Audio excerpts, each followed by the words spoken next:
हमारा आज का चैप्टर है पॉलीमर।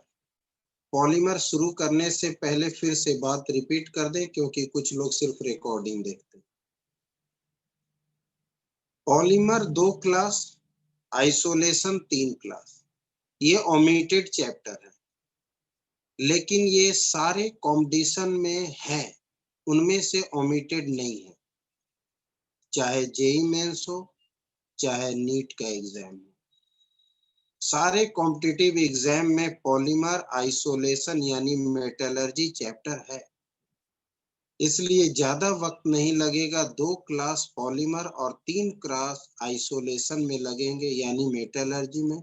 फिर बायोमोलिकुल 15 से 16 जनवरी तक हमारा सिलेबस पूरा हो जाएगा। हमने तो 26 रखा था, फिर भी जल्दी पूरा हो रहा है, इसलिए कोई टेंशन मत लेना।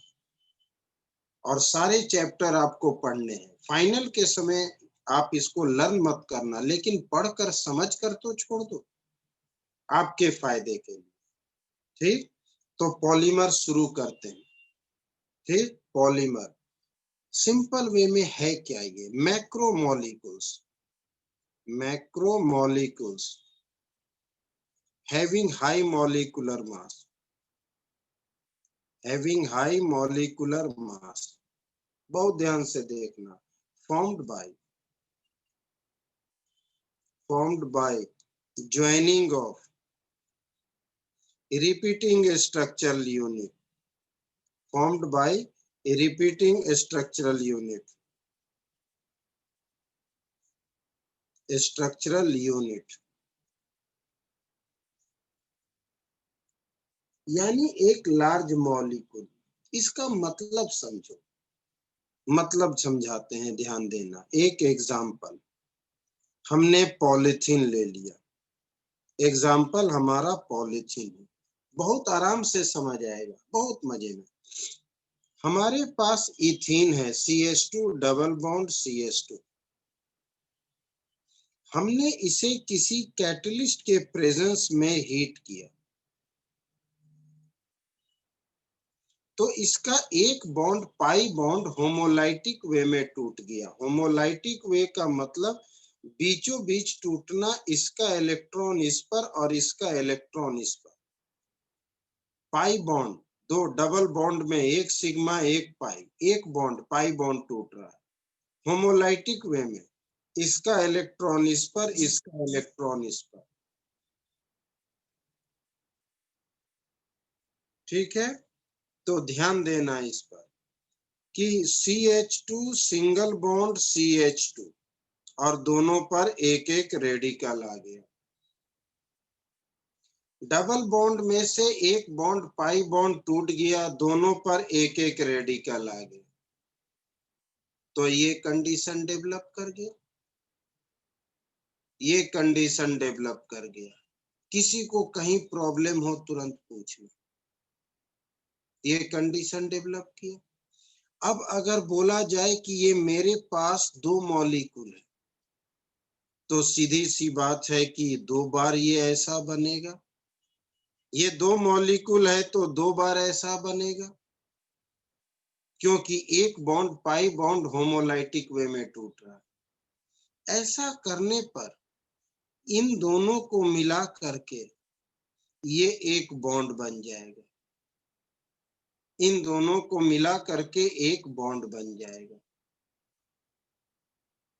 अगर इसी तरह से 3 मॉलिक्यूल होता तो 3 बार जुड़ जाता, यानी ऐसे CH2 रेडिकल और CH2 रेडिकल और CH2 रेडिकल,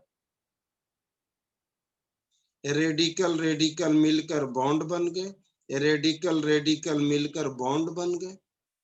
ये रेडिकल आधा बॉन्ड, ये रेडिकल आधा बॉन्ड। कहने का मतलब जितनी टाइम्स ये होगा उतने टाइम्स ये इसी तरह से जुड़ता जाएगा। तो रिपीटिंग यूनिट क्या है? तो रिपीटिंग यूनिट ये है, यानी अगर हमने CH2 डबल बॉन्ड CH2 को n टाइम्स रखा, तो ये कैटलिस्ट के प्रेजेंस में ये CH2 सिंगल बॉन्ड CH2 ये n टाइम्स रिपीट हो जाएगा, ये n टाइम्स रिपीट हो जाएगा। इसे अगर हम इथीन कहेंगे तो ये हमारा पॉलीथीन होगा, ये हमारा पॉलीथीन होगा।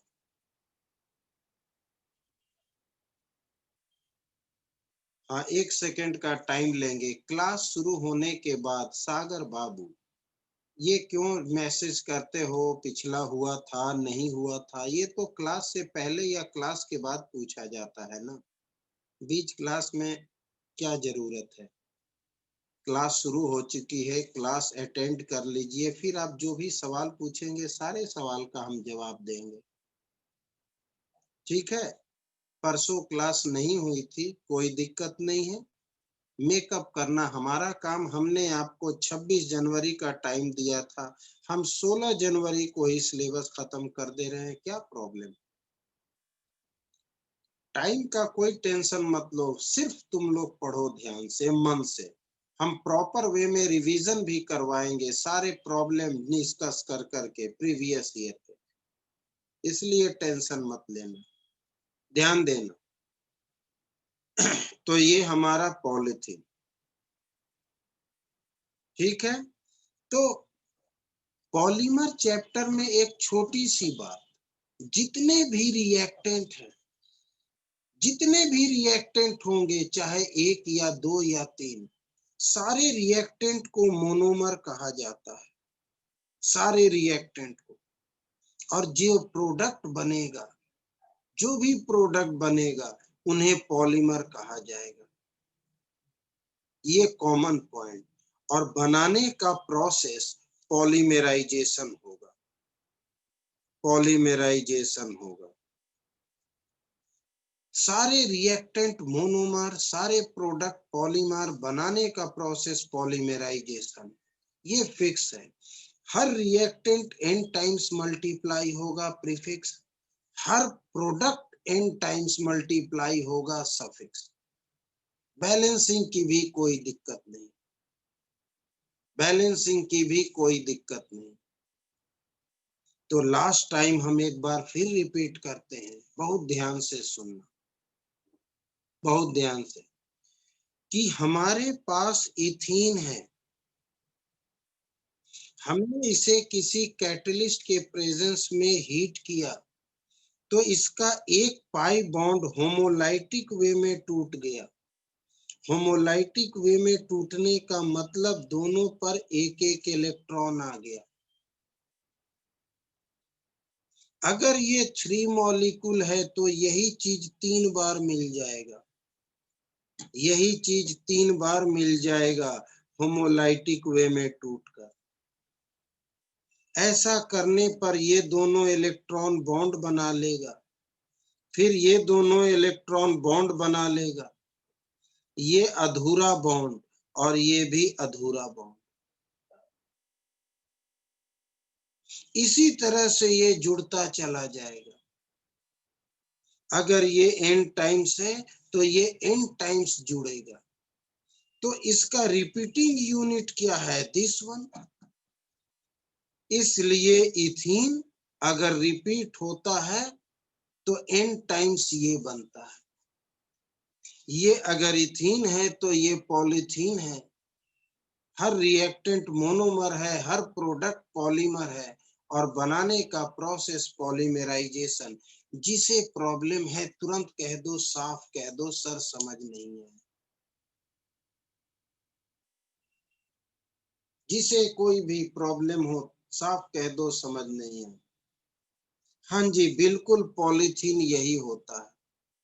इनकम्प्लीट होने की वजह से डिकम्पोज नहीं होता है, इस वजह से पॉलीथीन पर बैन किया जा रहा है, क्योंकि ये इनकम्प्लीट है।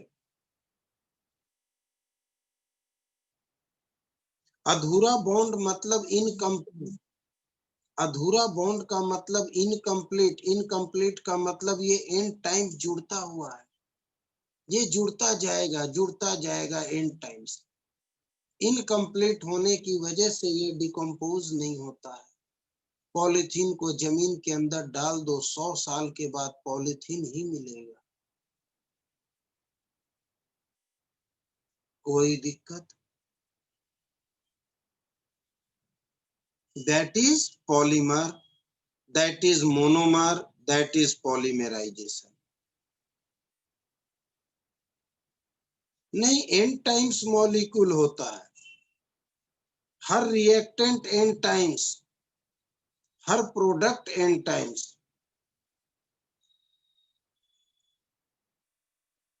एन टाइम्स बन जाता है, हाँ। मतलब एन टाइम्स का मतलब इनकम्प्लीट। जितने मॉलिक्यूल होंगे उतने टाइम्स ये जुड़ेगा और एंड खाली रहेगा, और एंड खाली रहेगा।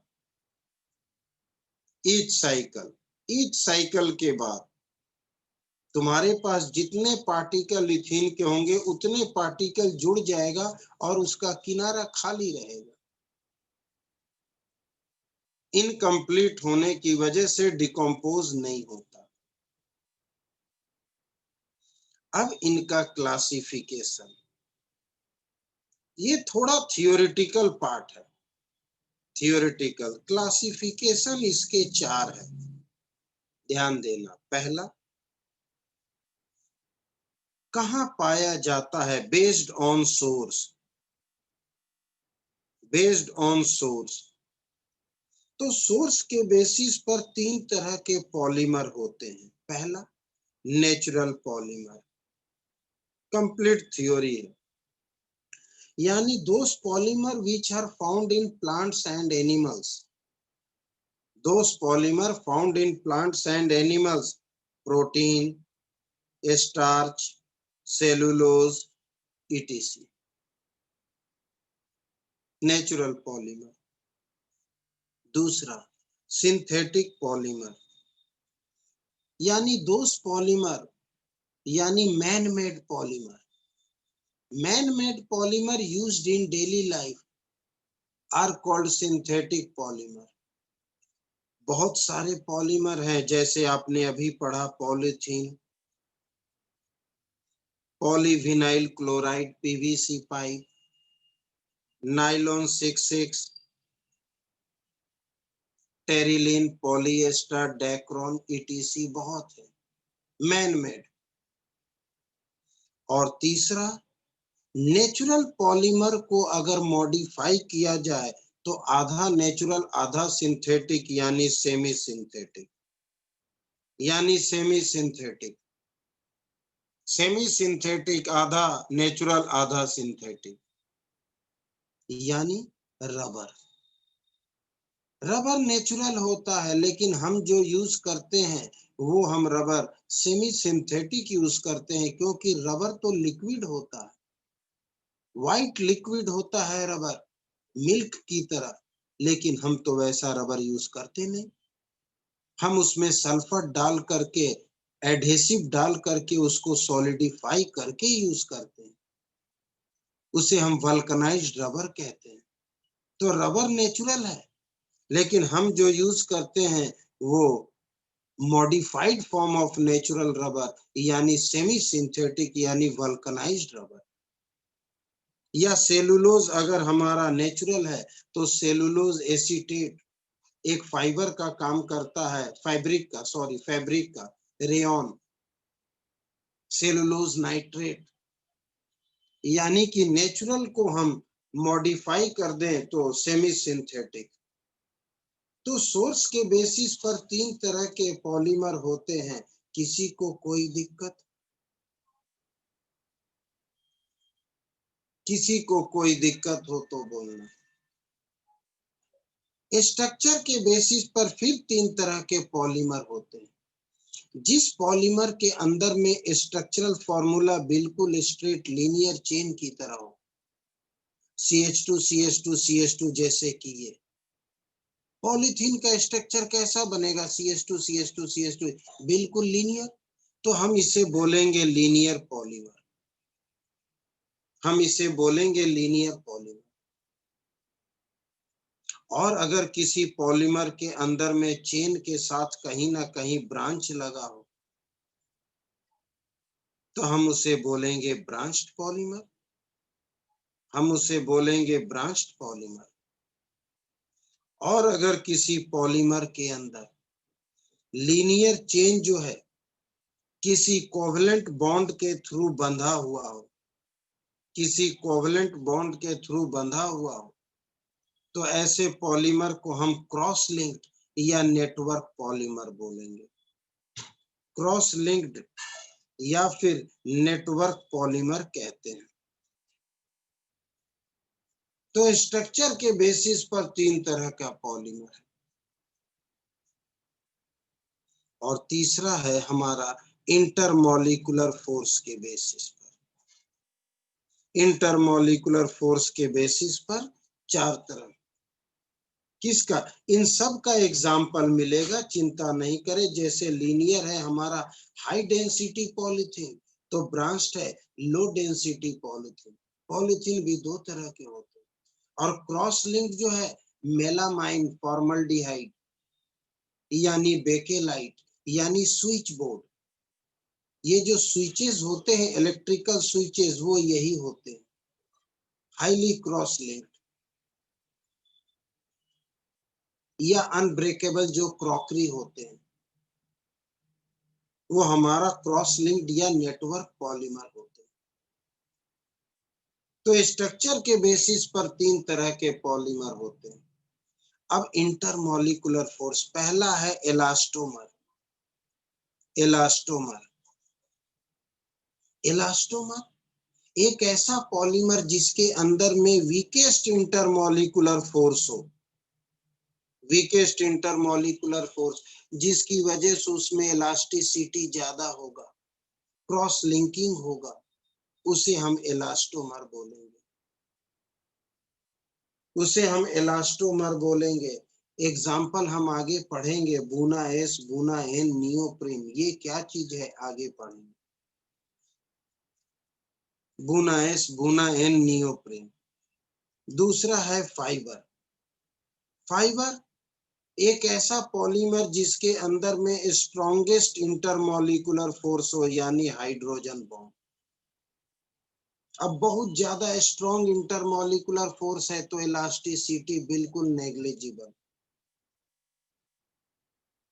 बहुत कम होगा। जैसे कि नायलॉन, जैसे पॉलिएस्टर। पॉलिएस्टर के धागे को अगर खींचो तो बिल्कुल नहीं खींचाता, क्योंकि स्ट्रॉ बहुत और बहुत मजबूत होता है। कार्बन फाइबर, हाँ कार्बन फाइबर यानी जो भी फाइबर होते हैं काफी स्ट्रॉन्ग होता है, पतली सी थ्रेड भी बहुत स्ट्रॉन्ग होता है। और तीसरा है थर्मोप्लास्टिक। तो थर्मोप्लास्टिक किसे बोलेंगे? जिसके अंदर ना तो वीक फोर्स हो ना स्ट्रॉन्ग, इन दोनों के बीच इंटरमीडिएट फोर्स। इंटरमीडिएट फोर्स, ना ही स्ट्रॉन्ग फोर्स ना ही weak force, intermediate force, that is thermoplastic. ऐसा सब्सटेंस गर्म होते ही सॉफ्ट हो जाता है और ठंडा होते ही हार्ड हो जाता है। जैसे कि पीवीसी पाइप, गर्म करो तो पूरा पिघलने लगेगा और ठंडा होते ही एकदम हार्ड हो जाता है, पीवीसी पाइप। और एक ऐसा और है इन तीनों के अलावा जिसे हम थर्मोसेटिंग कहते हैं, जिसे थर्मोसेटिंग कहते हैं। थर्मोसेटिंग एक इंटरमीडिएट फोर्स होता है, लेकिन इसकी खासियत है कि ये 2 बार पॉलीमराइज हो जाता है। ये हाईली एक्सटेंसिव एसोसिएशन, बहुत ज्यादा आपस में क्रॉस लिंकिंग हो जाता है, हद से ज्यादा क्रॉस लिंकिंग, एक्सटेंसिव एसोसिएशन।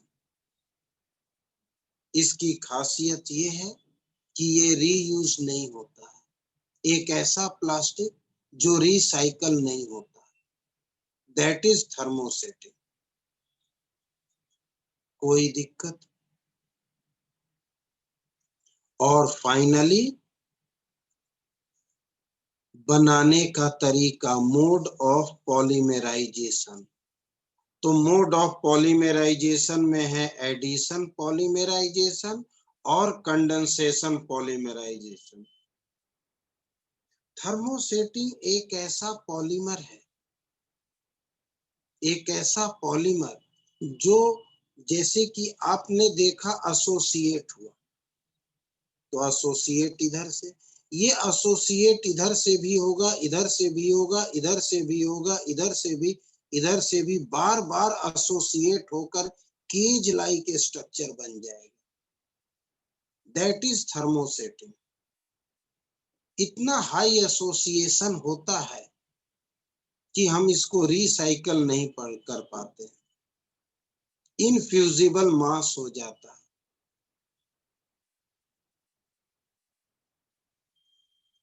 ठीक है। अब फोर्थ है addition and condensation. Main topic यही है, addition and condensation polymerization. Addition सबसे पहले पढ़ेंगे, फिर कंडेंसेशन। अब अगर एडिशन है तो ध्यान देना, हम पेज पलटने जा रहे हैं, किसी को कोई दिक्कत, किन्हीं को कोई प्रॉब्लम हो तुरंत कहना, कंप्लीट समझने की चीज है। अगर जिसने इसे समझ लिया तो उसका लर्निंग बहुत आसान हो जाएगा। केवल यही पार्ट थियोरिटिकल है और पूरे चैप्टर में कहीं नहीं। यहां भी समझना था, आगे भी समझना है।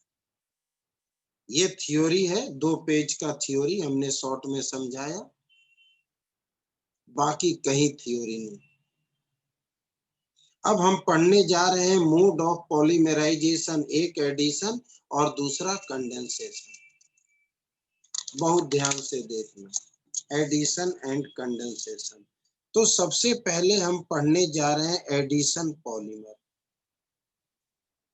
एडिशन पॉलीमर तो सीधी सी बात है, अगर हम एडिशन की बात करेंगे तो बिना डबल या ट्रिपल बॉन्ड का एडिशन होगा कैसे? तो पहला पॉइंट यही है कि मोनोमर मस्ट है डबल और ट्रिपल बॉन्ड, क्योंकि बिना मल्टीपल बॉन्ड का एडिशन होता ही नहीं है। आप एक बॉन्ड तोड़ोगे तो एक बॉन्ड से बंधा रहना चाहिए, जैसे हमने इथिन में दिखाया। तो इसलिए डबल या ट्रिपल बॉन्ड होना जरूरी है। अब इस एडिशन की खासियत देखना, हमारी तरफ से एक ट्रिक है, आपने समझ लिया तो आपका कॉम्पिटिशन लेवल तक बन गया। एडिशन में एक है हमारा होमो पॉलीमर, होमो एडिशन, और दूसरा है को एडिशन। अब एडिशन के रूल क्या है वो ध्यान देना, सीख लिए तो अच्छी बातें हैं, क्यों हो सकता है आपको नोट्स में ये बात ना मिले, इस वजह से बोल रहे हैं, इसे ध्यान देना। जो सिंगल बॉन्ड है वो चेंज हो जाता है डबल बॉन्ड में, जो डबल बॉन्ड है वो चेंज हो जाता है सिंगल बॉन्ड में, जो ट्रिपल बॉन्ड है वो डबल बॉन्ड में। लेकिन आपको कोई भी एग्जांपल ट्रिपल बॉन्ड का नहीं मिलेगा, इसलिए उसे रहने देते हैं। और जो खाली जगह है, वैकेंट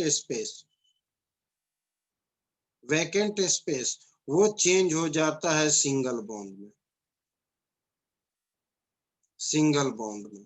ये एक ट्रिक है, इसी के साथ एडिशन का काम पूरा हो जाता है। तो होमो का मतलब कि addition polymer polymerize of single monomeric species, short में लिख रहे हैं, formed from single monomeric species, monomeric species. और को क्या है, तो formed from two more different type, यानी डिफरेंट, टू ही लिख देते हैं, टू डिफरेंट मोनोमेर या मोनोमेरिक स्पेसिस।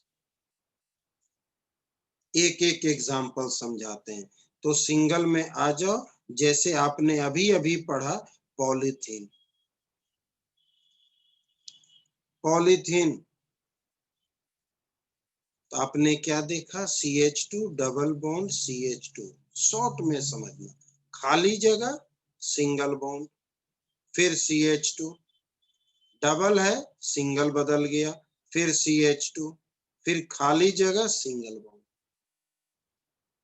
हर रिएक्टेंट एन टाइम्स, हर प्रोडक्ट एन टाइम्स, फिक्स है। अब यहाँ एक एग्जांपल, इसमें ज्यादा क्लियरिटी मिलेगा। Buna S, buna N, neoprene etc। चलो पहले बूना S लेते हैं। ब्यूटाडाइन से बूना कहलाता है। CH2 double bond CH, single CH, double bond CH2, butadiene. और plus styrene, CH2 double bond CH और C6H5, इसे हम एस्टाइरिन कहते हैं। ये हमारा ब्यूटाडाइन और ये हमारा एस्टाइरिन। अब इन दोनों को हम ऐड कर रहे हैं। ध्यान देना, खाली जगह सिंगल बॉन्ड, डबल है सिंगल, सिंगल है डबल, फिर CH2 सिंगल,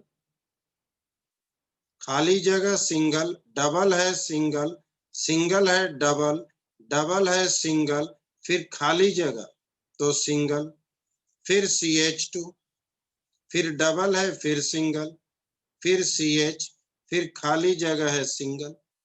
ब्रांच पर कोई इफेक्ट नहीं पड़ता, ब्रांच पर कोई इफेक्ट नहीं पड़ता है, नो इफेक्ट ऑन ब्रांच।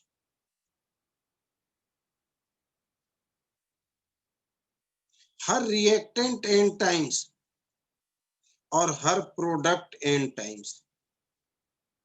इसे ब्यूटाडाइन एस्टाइरिन, शॉर्ट में बूना S बोलते हैं। इसी को शॉर्ट में बूना S भी कहा जाता है और ब्यूटाडाइन एस्टाइरिन भी कहा जाता है। तो क्या एडिशन का रूल आपको समझ आया? किसी ने कुछ मैसेज किया, दिखा नहीं, फिर से करना।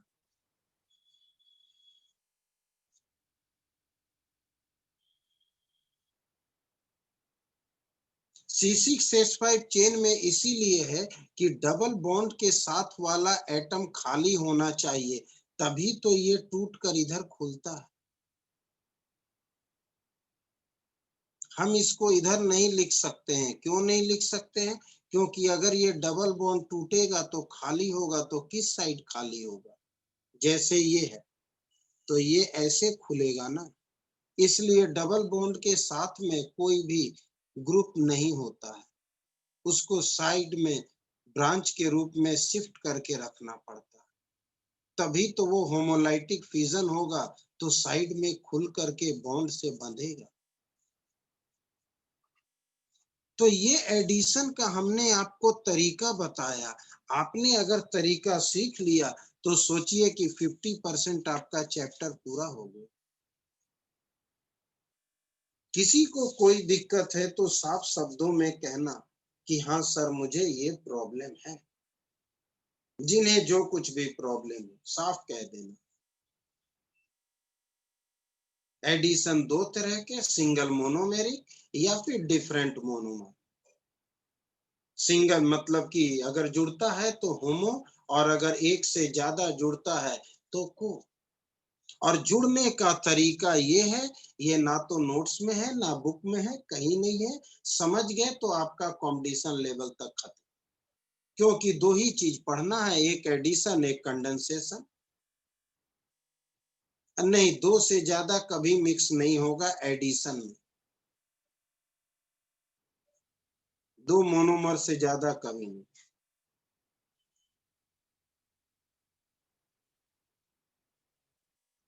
क्रॉस लिंक्ड और ब्रांच में फर्क है। एक सेकंड रुक जाना।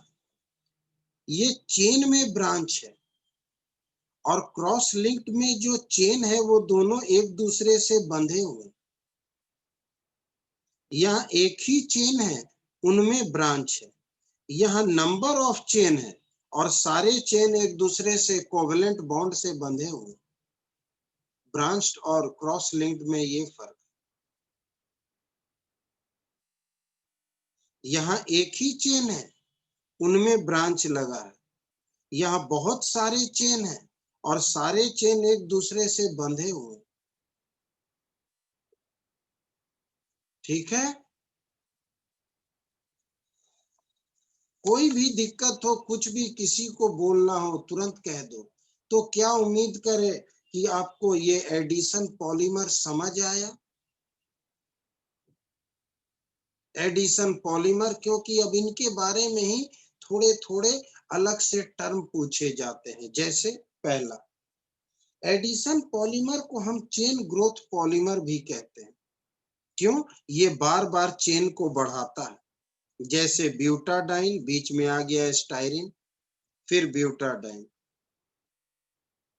फिर स्टाइरिन, तो ये चेन को ग्रोथ कर रहा है। तो in such polymer it increase chain length, ये चेन लेंथ को बढ़ाता है और चेन ग्रोथ भी कहेंगे इसे। A condition through the formation of free radical हम पढ़ रहे हैं, हमारे सिलेबस में फ्री रेडिकल है। वैसे आयोनिक फॉर्म भी होता है जो हमारे सिलेबस में नहीं है। तो इट इंक्रीजेस चेन लेंथ और chain growth through free radical, through free radical, यानी फ्री रेडिकल बन करके, जैसे बॉन्ड टूटा, दोनों पर रेडिकल आया, वो रेडिकल आपस में जुड़ गए। कभी ऐसा भी होता है कि उस पे आयन भी आते हैं, लेकिन वो एग्जाम्पल हमें नहीं पढ़ना। तो थ्रू फ्री रेडिकल और आयोनिक स्पीसीज, ये जो एडिशन होता है आयोनिक स्पीसीज, इस वजह से हम इसे चेन ग्रोथ पॉलीमर भी कहते हैं। इसे हम चेन ग्रोथ पॉलीमर भी कहते हैं। अब ये जो हम पॉलीथीन पढ़ रहे हैं, पॉलीथीन, ये पॉलीथीन को मुझे सेपरेटली पढ़ना होता है, क्योंकि ये सिंपलेस्ट एडिशन पॉलीमर है और जो सिंपलेस्ट एडिशन पॉलीमर होते हैं उन्हें अलग से पढ़ना होता है। जैसे जैसे पॉलीथीन है, तो पॉलीथीन दो तरह के होते हैं, पॉलीथीन का मैकेनिज्म क्या है, ये सारी बातें। तो पॉलीथीन है तो एक लो डेंसिटी पॉलीथीन है, एक हमारा हाई डेंसिटी पॉलीथीन है। ये थियोरिटिकल है, तो मुझे थ्योरी इसमें लर्न करने है, ज्यादा लिखेंगे नहीं क्योंकि नोट्स में रहेगा ही। तो सीधी सी बात है कि ये जो बनता है तो हाई प्रेशर पर बनता है। दोनों में मेन जो डिफरेंस है, ये हाई प्रेशर पर बनता है, यानी जब प्रेशर 1000 से लेकर के 2000 एटीएम के बीच होता है, और हाई टेम्परेचर भी लगता है लगभग 400 से 500 केल्विन। जब हाई टेम्परेचर हाई प्रेशर पर हम इथीन को कैटलिस्ट के प्रेजेंस में रखते हैं, उस वक्त जो पॉलीमर पॉलीथीन बना वो low density polythene. Free radical generate करने के लिए मुझे परऑक्साइड लेना पड़ता है, काफी फ्लेक्सिबल होता है, केमिकली इनर्ट होता है, पुअर कंडक्टर होता है, और हर जगह यूज होते हैं, इलेक्ट्रिकल वायर के कवर में, टॉयज में, फ्लेक्सिबल पाइप्स में, हर जगह यूज होते हैं। अब हाई डेंसिटी की बात करें तो ये लो प्रेशर पर होता है, 6 एटीएम प्रेशर पर, और लो टेम्परेचर भी होता है 300 से 350 केल्विन टेम्परेचर पर। इसके कंपैरिजन में कितना डिफरेंस। ठीक है, इस समय जो कैटलिस्ट यूज होता है उस कैटलिस्ट को हमेशा याद रखना, जिसे हम कहते हैं जिगलर कैटानाइट, sorry Ziegler Natta, Ziegler Natta catalyst. ये एक्चुअली में mixture of tri ethyl aluminium and titanium tetrachloride होता है। ये एक मिक्सचर है। नाम सुनते जाइएगा ताकि नोट्स देखते समय आप कंफ्यूज मत होना। जिगलर नाटा कैटलिस्ट, एक्चुअली में ये मिक्सचर है try ethyl aluminium and titanium tetrachloride. Highly close packing होने की वजह से हार्ड होता है और हाई डेंसिटी में बदल जाता है। तो एडिशन का सिंपलेस्ट फॉर्म पॉलीथीन है, इसलिए पॉलीथीन को मुझे सेपरेटली पढ़ना होता है। तो पॉलीथीन में हमने low density polythene, high density polythene दोनों का 4 लाइन का कुछ केमिकल मतलब कुछ कैरेक्टरिस्टिक्स वगैरह प्रॉपर्टीज वगैरह पढ़ेंगे। थ्योरी है जो आपको लर्न करना। अब ये पॉलीथीन बनता कैसे है, इसका मैकेनिज्म खास है। यहाँ मुझे मैकेनिज्म भी पढ़ने। पॉलीथीन जो बना तो नॉर्मली लो डेंसिटी पॉलीथीन जो परऑक्साइड इफेक्ट जो परऑक्साइड के प्रेजेंस में बनता है, तो मुझे पॉलीथीन का मैकेनिज्म पढ़ना है। क्या उम्मीद करें आपको ये रूल समझ आया, क्योंकि ये तो थ्योरी है। ये कंसेप्ट क्लियर हुआ। हम आगे चलें। ध्यान देना, क्योंकि अब मुझे पॉलीथीन का मैकेनिज्म पढ़ना है। पॉलीथीन का मैकेनिज्म, तो मैकेनिज्म पढ़ने जा रहे हैं। तो एक लाइन लिखना चाहेंगे कि लिखने की जरूरत सिर्फ इतना ही है कि ये फ्री रेडिकल के थ्रू होगा और वो फ्री रेडिकल पर ये कैटलिस्ट प्रोड्यूस करेगा, और वो कैटलिस्ट कुछ भी हो सकता है, मर्जी हमारी। एसिटाइल परऑक्साइड, एसिटाइल परऑक्साइड हो सकता है, टर्शियरी ब्यूटाइल परऑक्साइड हो सकता है, लेकिन एक बेस्ट और परफेक्ट माना जाता है बेंजोइल परऑक्साइड। बेंजोइल परऑक्साइड जो एक परफेक्ट माना जाता है, आसानी से ये फ्री रेडिकल जनरेट करता है। इसलिए अगर हम मैकेनिज्म पढ़ेंगे भी तो इनमें से किसी से भी पढ़ सकते हैं, लेकिन यूज इसे करेंगे बेंजोइल परऑक्साइड को। तो पहले जनरल रिएक्शन लिख दें। हमने अभी अभी पढ़ा कि इथीन को हमने किसी कैटलिस्ट के प्रेजेंस में हीट किया तो ये पॉलीथीन बन गया। ये पॉलीथीन बन गया एन टाइम्स, ये एन टाइम्स। इसी का मैकेनिज्म देखना है थोड़ा ध्यान से, ताकि आसानी से क्लियर हो जाए। तो पहला स्टेप कैटलिस्ट, शुरुआत यहीं से करना है। और कैटलिस्ट क्या है, इसे हम बोलते हैं chain initiation step. Chain initiation का मतलब शुरुआत कैसे हुआ। तो शुरुआत बेंजोइल परऑक्साइड कैटलिस्ट से हुआ। ये रहा C6H5, C double bond O O O, C double bond O और C6H5 बेंजोइल परऑक्साइड। हमने सभी से हीट किया तो ये बीचों बीच होमोलाइटिक वे में टूट गया। बीचों बीच होमोलाइटिक वे में टूट गया तो 2 टाइम्स 1 टाइम्स 1 टाइम्स 2 टाइम्स मुझे फ्री रेडिकल मिला। C डबल बॉन्ड O और O रेडिकल, O और O रेडिकल। ये फर्दर हीटिंग इफेक्ट को फॉलो हुआ तो फिर से ये होमोलाइटिक वे में यहां से टूटा।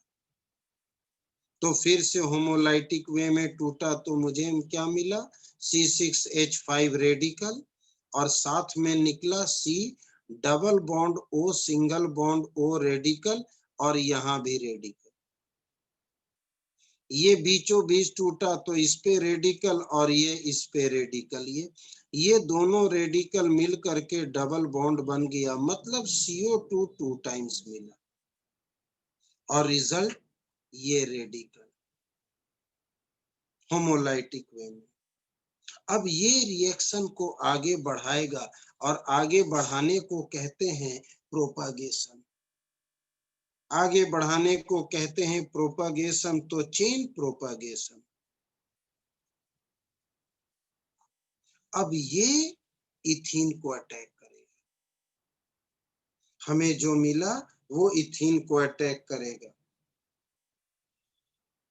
लेकिन प्रोपागेट नहीं, पहले पॉइंट रुक जाना, ध्यान आया कि अब ये इथीन को अटैक करेगा, इनिशिएशन पॉइंट में ही आएगा, इनिशिएशन पॉइंट में ही, कि मेरे पास C6H5 रेडिकल है, इसने इथीन को अटैक किया, इसने इथीन को अटैक किया।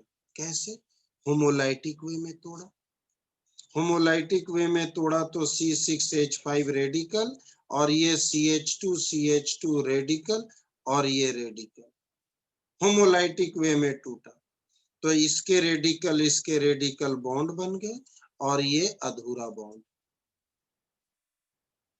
जिस तरह से पहला इथीन जुड़ा उसी तरह से इनफाइनाइट इथीन जुड़ेगा, that is chain propagation, that is chain propagation.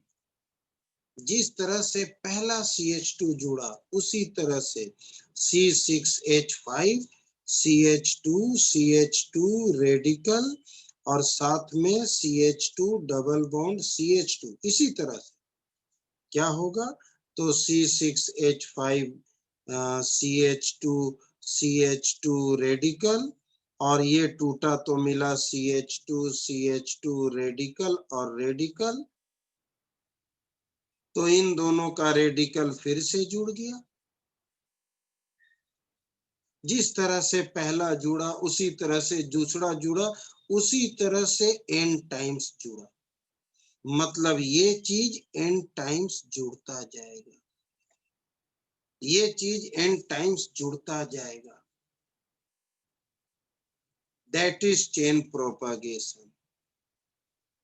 अब हम आएंगे टर्मिनेशन, खत्म होना, इनडायरेक्ट वे में प्रोसेस बंद होना, तो चेन टर्मिनेशन, टर्मिनेट हो गया। आगे बढ़ने से पहले पूछना चाहेंगे किसी को दिक्कत? आगे बढ़ने से पहले पूछना चाहेंगे किसी को दिक्कत? जिन्हें दिक्कत हो साफ कह दो, हमने बहुत तसल्ली से समझाया है, रुक रुक कर फिर भी रुके हुए हैं आगे बढ़ने से पहले।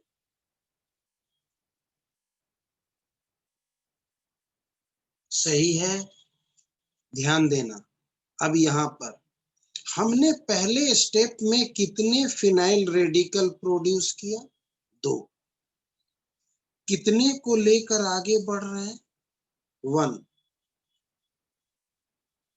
लो डेंसिटी हाई डेंसिटी में प्रेशर टेम्परेचर का फर्क होगा, मैकेनिज्म तो यही होगा, क्योंकि ये तो पॉलीथीन का मैकेनिज्म है। ये जो हम मैकेनिज्म पढ़ रहे हैं, मैकेनिज्म ऑफ पॉलीथीन। अब पॉलीथीन हमारा लो डेंसिटी हो या हाई डेंसिटी, प्रोसेस तो यही रहेगा। वो तो टेम्परेचर हाई होता है तो मॉलिक्यूल क्लोज हो जाता है, मतलब सॉरी दूर रहता है, और लो टेम्परेचर पर क्लोज हार्ड हो जाता है, सॉफ्ट हो जाता है, प्रोसेस तो यही है। सिर्फ बनाने का टर्म एंड कंडीशन अलग है। अगर प्रेशर हाई है, टेम्परेचर हाई है तो लो डेंसिटी पॉलीथीन, प्रेशर कम है, टेम्परेचर कम है तो हाई डेंसिटी पॉलीथीन, है तो पॉलीथीन ही। तो जब पॉलीथीन है तो मैकेनिज्म यही है। लो डेंसिटी और हाई डेंसिटी में सिर्फ प्रॉपर्टीज में फर्क है और कुछ नहीं, कोई प्रिपरेशन कोई मैकेनिज्म कुछ नहीं, सिर्फ उसके प्रॉपर्टीज में। किसी को यहां तक कुछ पूछना है? किसी को? तो अब हमारी बात को बहुत ध्यान से सुनना, सब लोग बहुत ध्यान से। हमने चेन इनिशिएशन में कितने मॉलिक्यूल फ्री रेडिकल प्रोड्यूस किया? 2। तुम कितने को लेकर आगे बढ़े? 1 को। तो दूसरा कहाँ है? हमने 2 रेडिकल प्रोड्यूस किया, लेकर 1 को आगे बढ़े, तो दूसरा कहाँ है? आपका जवाब होगा कि सर दूसरा भी वही काम कर रहा है, कहीं पर कर रहा होगा जो पहला कर रहा। इसका मतलब ये चीज मेरे पास 2 है। अब दोनों आपस में जुड़ेगा, जिसे हम चेन टर्मिनेशन कहते हैं। यानी C6H5 CH2 CH2 CH2 CH2 radical n times plus CH2 CH2 CH2 CH2 C6H5, ये भी n टाइम्स रेडिकल। अब ये दोनों जुड़ जाएगा, ये भी n टाइम्स, ये भी n टाइम्स। अब n टाइम्स को एक बार लिखो या 2 बार, क्या फर्क पड़ता है? n टाइम्स तो n टाइम्स ही होता है। ये दोनों आपस में जुड़ गया। तुम एक बार लिखो या 2 बार लिखो, फर्क नहीं पड़ता है, n टाइम्स। अब ये इधर C6H5 और इधर C6H5, हमारा पॉलीथीन ये बन गया। सोच रहे होगे सर तो ये एंड है? एंड नहीं है। लास्ट पॉइंट हम लिखते कहाँ है? ये दोनों फिर से रीजेनरेट हो जाएगा और इससे मिक्स होकर के वापस बेंजोइल पेरोक्साइड बना देगा, क्योंकि ये तो कैटलिस्ट है, एज इट इज बाहर निकलेगा। पॉलीथीन बनते ही ये दोनों हट जाएगा, इस CO2 के साथ जुड़कर वापस बेंजोइल पेरोक्साइड बना देगा, क्योंकि ये कैटलिस्ट है। हमारे लिए ये इनकम्प्लीट ही रहेगा, पॉलीथीन ये रहा। तो ये था मैकेनिज्म ऑफ पॉलीथीन। जिन्हें दिक्कत है वो साफ शब्दों में कहना कि सर हाँ मुझे दिक्कत है।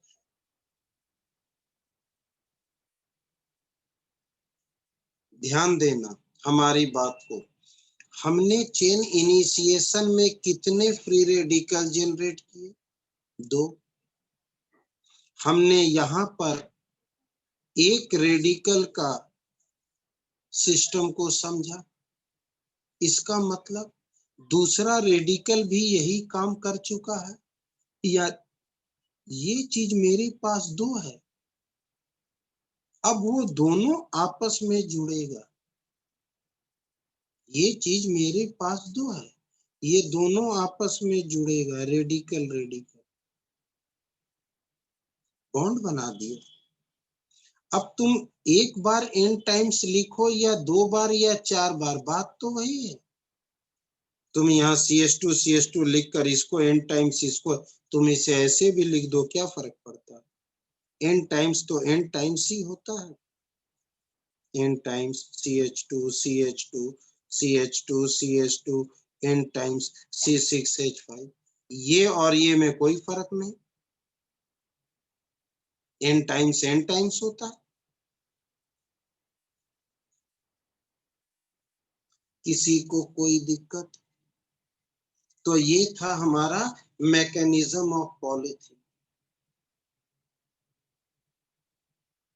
तो ये था हमारा मैकेनिज्म ऑफ पॉलीथीन।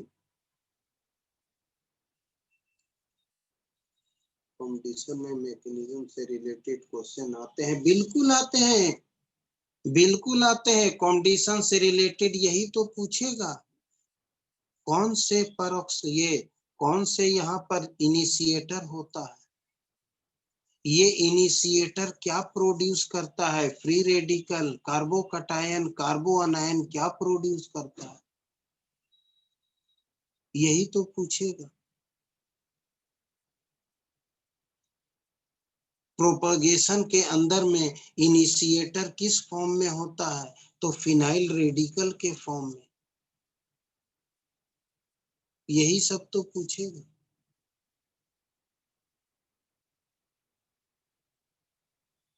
हम आगे चले तो ये था एडिशन का मैकेनिज्म, हमें एडिशन ही पढ़ने हैं। तो अब important compound of addition, important compound of addition, जितने भी एडिशन है उनके इंपॉर्टेंट कंपाउंड मुश्किल से 5 है, ज्यादा नहीं, सिर्फ 5 है, सिर्फ 5, ओनली 5। पहला टेफ्लॉन, कहाँ यूज होता है? टेफ्लॉन जिसे हम पीटीई भी कहते हैं, पॉलीटेट्राइथीन, पीटीएफई, टेट्राफ्लोरोइथीन। टेफ्लॉन आपने देखा होगा, वो बर्तन नॉन स्टिक कुकवेयर जो नॉन स्टिक होता है, नाम सुने होंगे, दैट इज टेफ्लॉन। वो जो काला पॉलिश बर्तन में लगा होता है, दैट इज टेफ्लॉन। ठीक है, कोरोसिव होता है, गैस्केट में यूज होता है, ऑयल सील में होता है, यूटेंसिल में यूज होता है। बनता कैसे है? CF2, double bond CF2, tetrafluoroethylene, tetrafluoroethylene. Very simple, यहाँ कैटलिस्ट डाले, सम प्रेशर डाले, खाली जगह सिंगल बना, डबल सिंगल बना, खाली जगह सिंगल बना, n times, that is Teflon. Simple way में obtained by heating tetrafluoroethene in presence of peroxide persulphate. कौन सा परऑक्साइड? तो पर सल्फेट कैटलिस्ट, अलग अलग होते हैं। तो that is Teflon, simple way में। दूसरा पॉलीएक्राइलोनाइट्राइल, पॉलीएक्राइलोनाइट्राइल, शॉर्ट में पेन कहते हैं, शॉर्ट फॉर्म में पेपर में पूछता है। पॉलीएक्राइलोनाइट्राइल यानी पेन, ये सिंथेटिक वुल होता है, सिंथेटिक वुल, एक नेचुरल वुल, सिंथेटिक वुल जिससे टेडी बियर वगैरह भरे जाते हैं, बनते हैं। इसे हम ओरलॉन भी कहते हैं, एक्राइलॉन, पॉलीएक्राइलोनाइट्राइल को एक्राइलेन भी कहते हैं, ओरलॉन भी कहते हैं। सिंथेटिक वुल, सिंथेटिक वुल बनता कैसे है? अक्राइलोनाइट्राइल से। अक्राइलोनाइट्राइल किसे बोलेंगे? तो CH2 double bond CH CN ऐसे लिखा होगा। लेकिन अभी किसी ने सवाल पूछा था कि हमने उन्हें जवाब दिया था कि डबल बॉन्ड के सामने फंक्शनल ग्रुप नहीं होना चाहिए, पॉलीमेराइज नहीं हो पाएगा, यानी CH2 double bond CH CN, that is acrylonitrile, तभी तो पॉलीमेराइज होगा। खाली जगह सिंगल बॉन्ड, डबल सिंगल, खाली जगह सिंगल, ब्रांच पर कोई इफेक्ट नहीं पड़ता। ये अक्राइलोनाइट्राइल, तो ये n टाइम्स, ये भी n टाइम्स, हर रिएक्टेंट n टाइम्स, हर प्रोडक्ट n टाइम्स, हर रिएक्टेंट हर प्रोडक्ट। अक्राइलोनाइट्राइल तो ये पॉली अक्राइलोनाइट्राइल, साइनाइड है। कोई दिक्कत? कहीं कोई दिक्कत हो तुरंत कहना। और तीसरा है हमारा नेचुरल रबर, तीसरा है हमारा नेचुरल रबर। नेचुरल रबर जो अभी अभी हमने कहा, ये आइसोप्रीन है, 2 मिथाइल 1,3 ब्यूटाडाइन, 2 मिथाइल 1,3 ब्यूटाडाइन, जिसे हम कॉमन नेम आइसोप्रीन कहते हैं। जिसे आइसोप्रीन कहते हैं। तो ये तो लिख ही सकते हैं, butadiene CH2 double bond C और CH डबल बॉन्ड CH2। ध्यान देना, अगर यहाँ हाइड्रोजन हो गया तो ब्यूटाडाइन, और यहीं पर अगर CH3 हो गया तो 2 methyl butadiene 1,3 butadiene, that is isoprene. अब ये पॉलीमेराइज अगर होता है, अब ये अगर पॉलीमेराइज होता है तो नेचुरल रबर बनेगा, नेचुरल रबर बनेगा। अब अगर ये पॉलीमेराइज होगा तो कैसे? CH2 सिंगल C, ब्रांच पर कोई इफेक्ट नहीं, double CH single CH2, n times, n times. इसे हम पॉलीआइसोप्रीन भी बोलेंगे, पॉलीआइसोप्रीन भी बोलेंगे, इसी को हम नेचुरल रबर भी बोलेंगे, इसी को हम नेचुरल रबर भी बोलेंगे।